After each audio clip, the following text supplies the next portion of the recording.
মিরপুরের পল্লবীতে ৭ বছরের শিশু রামিসা আক্তার হত্যাকাণ্ডের ঘটনায় দোষীদের দ্রুত ও দৃষ্টান্তমূলক শাস্তির দাবি জানিয়েছেন জামায়াতে ইসলামীর আমির ও জাতীয় সংসদের বিরোধী দলীয় নেতা ডাক্তার শফিকুর রহমান। বুধবার সকালে নিজের ভেরিফাইড ফেসবুক পেজে দেওয়া এক পোস্টে তিনি এ দাবি জানান। ডাক্তার শফিকুর রহমান লিখেছেন, প্রিয় সোনামণি রামিসা, তোমার কাছে মানবতা লজ্জিত।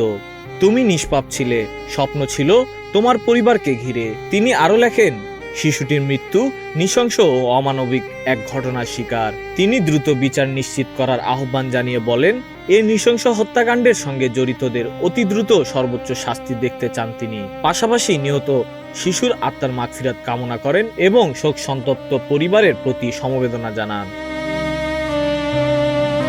এর আগে মঙ্গলবার সকালে মিরপুরের পল্লবীতে এই নির্মম হত্যাকাণ্ড ঘটে।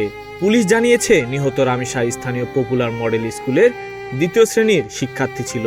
ঘটনার পর তদন্তে নেমে সন্দেহভাজন হিসেবে সোহেল রানা নামের এক রিকশা মেকানিককে গ্রেপ্তার করা হয়। পরে তার স্ত্রীকেও জিজ্ঞাসাবাদের জন্য আটক করা হয়। পুলিশ জানিয়েছে, পারিবারিক ও প্রতিবেশী সম্পর্কের সূত্র ধরেই ঘটনাটি ঘটেছে বলে প্রাথমিকভাবে ধারণা করা হচ্ছে। ঘটনার পর এলাকায় চরম উত্তেজনা বিরাজ করছে।